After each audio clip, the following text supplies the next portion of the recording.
The Assembly will hear an address by His Excellency Matamela Cyril Ramaphosa, President of the Republic of South Africa.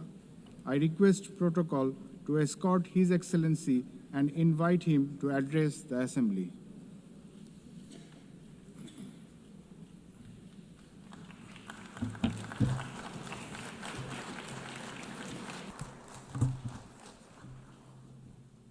Thank you, President of the 80th session of the UN General Assembly, United Nations Secretary General, Excellencies, Heads of State and Government, and ladies and gentlemen.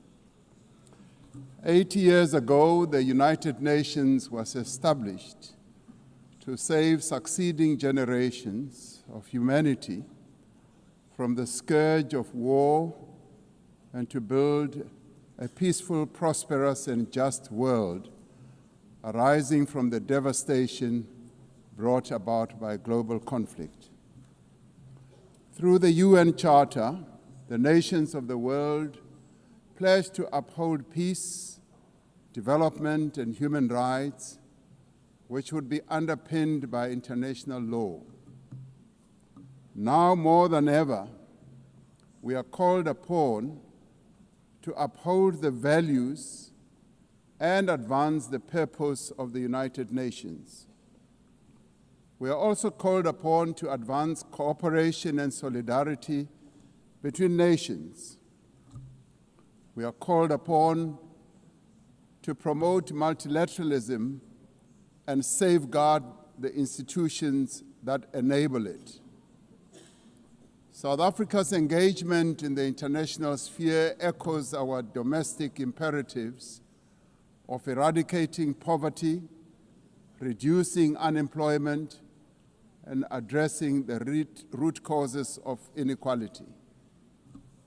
Our foreign policy is guided not only by the needs of our people, but also those of the continent of Africa and the global South. Inspired by our own history, South Africa strives to maintain world peace and also the settlement of all international disputes through negotiation and dialogue and not through war.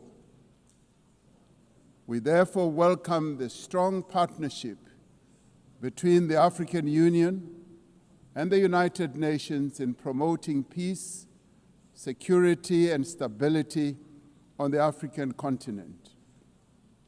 This year, South Africa is honored to preside over the G20. This is the first time that G20 Leaders Summit will be held on the African continent, the cradle of humanity. South Africa's G20 presidency is guided by the theme equality, solidarity, and sustainability. To give full meaning to our theme of equality, solidarity, and sustainability, we have invited the G20 countries to join us in prioritizing the following areas. Firstly, in discussion to strengthen disaster resilience and response by addressing the increasing frequency and impact of climate-induced natural disasters.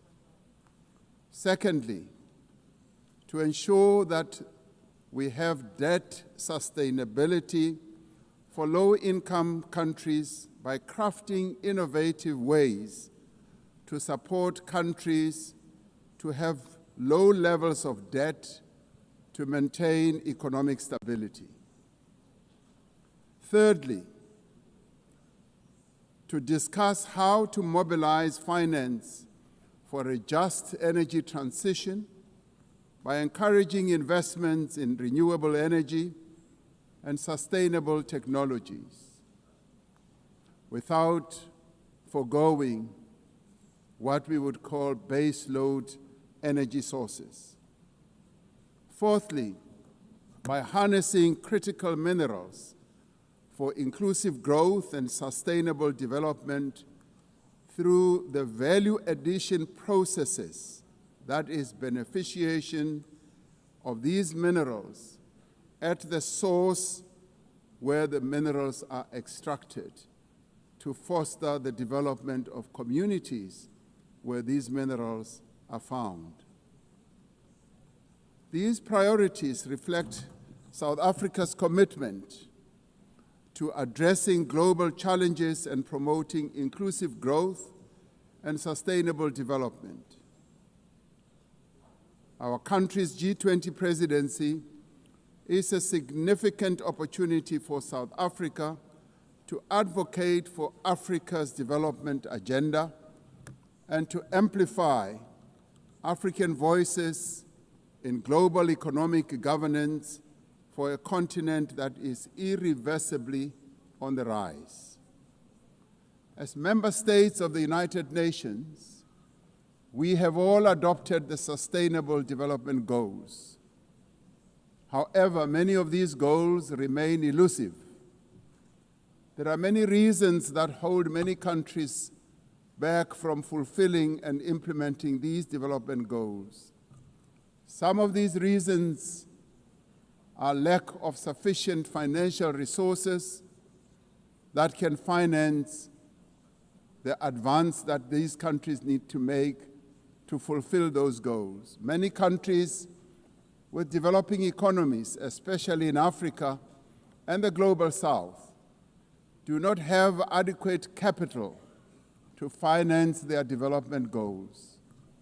They are indebted and are paying much more on debt servicing than they do on health and education. In fact, these countries pay much more than countries in the North for their debt. Yet through global solidarity, by having fairer lending rules, especially for several of the Global South countries, we can achieve our shared commitment. Through the G20 process, we are working towards building consensus on how this problem can be tackled, including the reform of international financial institutions, particularly multilateral development banks, to better tackle global challenges that many countries face. The multilateral trading system needs to be reformed as we reconfirm that the World Trade Organization remains the only multilateral body that is capable of managing differences and coordinating positions in global trade. Trade is one of the most important instruments to mobilize domestic resources for development. It is concerning that geopolitical shocks and unprecedented trade policy volatility are destabilizing the global economy and jeopardizing a critical source of development finance. In fact, trade is now being used as a weapon against a number of countries in the world. We must redouble our efforts to strengthen the link between trade and development. Unilateral trade practices and economic cohesion have a detrimental impact on many nations. This includes the economic embargo against Cuba, which has caused untold damage to the country's economy over the years. This unfair embargo must be lifted, and we want it lifted sooner rather than later.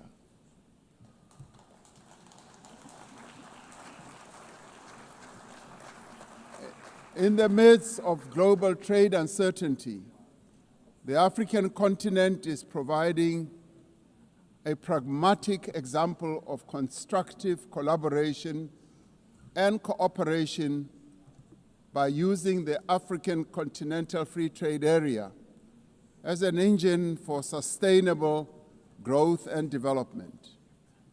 This will with commitment, become the central pillar of economic cooperation and integration for our continent. As part of the effort to build more inclusive economies, South Africa's G20 presidency has launched an extraordinary committee of independent experts on global wealth inequality. This committee, chaired by Professor Joseph Stiglitz, a Nobel laureate, will deliver the first ever report on global inequality to G20 leaders when they meet in November in Johannesburg in South Africa. Climate change is an existential threat. We are failing future generations by our inability to reduce global warming. Climate change is reversing economic growth and development gains in many countries, especially in the global south. Although Africa carries the least responsibility for climate change, many countries on the continent of Africa experience much of its harshest effects. Extreme weather events like floods and droughts are driving food insecurity, displacing populations, causing damage to infrastructure, and leading to the unnecessary loss of livelihoods. Member states must honor their undertakings and commitments in line with the guiding principle of common but differentiated responsibilities and respective capabilities. The Secretary General recently reported that global military expenditure has reached historic highs, just as the world is falling behind on its core development promises. We are building weapons when we should be building social infrastructure that advance the lives of our people. We are fighting wars that cause death and destruction when we should be fighting poverty and developing the livelihoods of vulnerable people. We must act decisively to silence all the guns everywhere to realize the goal of sustainable development and global peace. And I do believe that this is an objective that is possible to reach. As we commemorate the 80th anniversary of the UN, the relevance of this institution and various multilateral processes for the maintenance of international peace and security is being willfully undermined. There is an increasing reliance on unilateral military action in contravention of international law. The United Nations Security Council has proven to be ineffective in its current form and composition in carrying out its charter mandate to maintain international peace and security. South Africa remains deeply concerned by the erosion of the credibility of the Security Council and its failures to ensure accountability and uphold international law. As the security and humanitarian situations in the Democratic Republic of the Congo, Sudan, Gaza, and elsewhere deteriorate, it is a matter of great concern that there are countries that continue to violate international law and also defy the United Nations resolutions and rulings, also from bodies like the International Court of Justice. The establishment of the Hague Group and the Madrid Group aim to reaffirm the primacy of international law, promoting accountability and ensuring support for a just peace. We cannot and should not accept that members of this organization continue willfully to violate without consequence the charter that we have all agreed to uphold. Therefore, as nations that have pledged to uphold the UN Charter, we have the ultimate responsibility to ensure and protect the rights of the Palestinian people to self-determination, consistent with the case that South Africa brought before the International Court of Justice. There is growing global consensus. There is growing global consensus that Israel is committing genocide in Gaza. Just last week, the United Nations Independent International Commission of Inquiry found that Israel is responsible for the commission of genocide in Gaza. As Palestinians continue to face genocide and famine, we have a duty to act. South Africa has acted in the interest of saving lives by insisting that the International Court of Justice should make a ruling that indeed genocide is being committed in Gaza and that it should stop. And we stand here to say it must stop.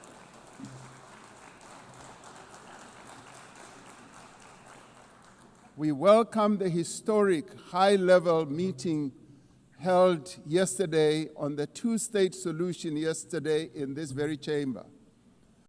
This reflects the determination of the global majority, a global majority that now stands at 142 and more countries, that Palestinians deserve a peaceful state alongside a peaceful Israel.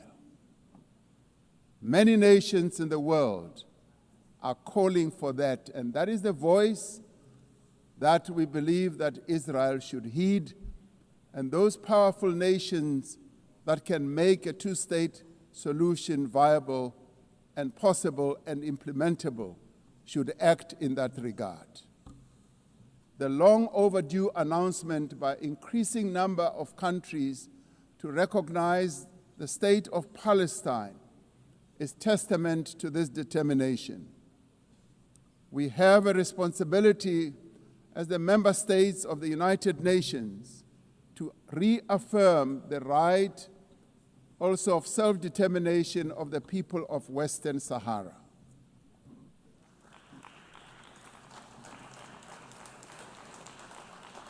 The very first resolution of the United Nations General Assembly in January of 1946 called for the elimination of atomic weapons. The resolution was passed shortly after the catastrophic use of atomic bombs on Hiroshima and Nagasaki that killed thousands of people. Decades later, we have not made significant progress in the fulfillment of the commitment to nuclear disarmament. In 2026, next year, South Africa will be presiding over the first review conference of the Treaty on the Prohibition of Nuclear Weapons. This treaty reaffirms that there is no greater assurance of non-proliferation than the complete prohibition of nuclear weapons. I was glad to hear that a number of leaders stood here to speak against nuclear weapons and the use thereof.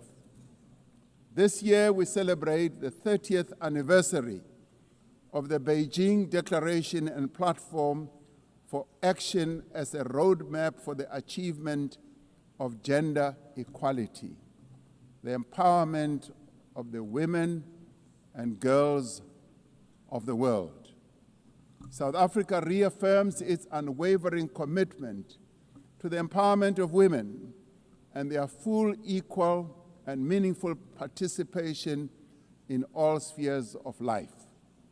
Yes, we would support also the election of a female Secretary General of the United Nations. The Beijing conference milestone reminds us of our shared responsibility to advance human rights, dignity, and justice for all.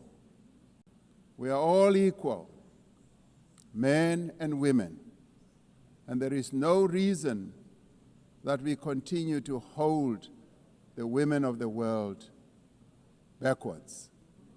The right to development must be central to the policies and operational activities of the United Nations and its specialized agencies, programs, as well as funds. It must be at the core of the policies and strategies of the international financial and multilateral trading systems. As we celebrate 80 years of the United Nations, we must seize the opportunity to build a better United Nations for the next 80 years. What is needed now is a stronger and more capable United Nations, a United Nations that is based on the renewed commitment to its founding principles. We must invigorate the negotiations on the Security Council reform at the intergovernmental negotiations in the General Assembly, including by initiating text-based negotiations. The Security Council must be accountable. It must also be representative. It must be democratic and effective in executing its mandate. We can no longer accept that a large portion of the world's population is not represented in the United Nations Security Council. My own continent, Africa, home to 1.4 billion people, as well as South America, are not represented in the United Nations Security Council. This is unjust, this is unacceptable, and it must end. We want representation in the Security Council. We look forward to working with the Secretary General on the UN 80 initiative to ensure that our organization works more effectively and efficiently. Mandates given by member states must be implemented, and the necessary structural changes and program realignment must be implemented across the UN system. In the face of the decrease in funding to the United Nations to fulfill its mandate, the UN 80 initiative is important to maintain the integrity of the multilateral system and to uphold international law. Lastly, I am reminded that our collective membership of the United Nations is our shared humanity in action. The United Nations at 80 compels us to reflect on our collective achievements and to chart a way forward, building an organization that is able to address our common challenges. We must rise to the occasion and do our utmost together to ensure the political, economic, and social freedom of all humanity. We must reaffirm that freedom is indivisible and that the denial of the rights of one person diminishes the freedom of all of us. We must reaffirm the equal dignity and worth of every person and must therefore leave no one behind and no country behind. I thank you. On behalf of the Assembly, I wish to thank the President of the Republic of South Africa.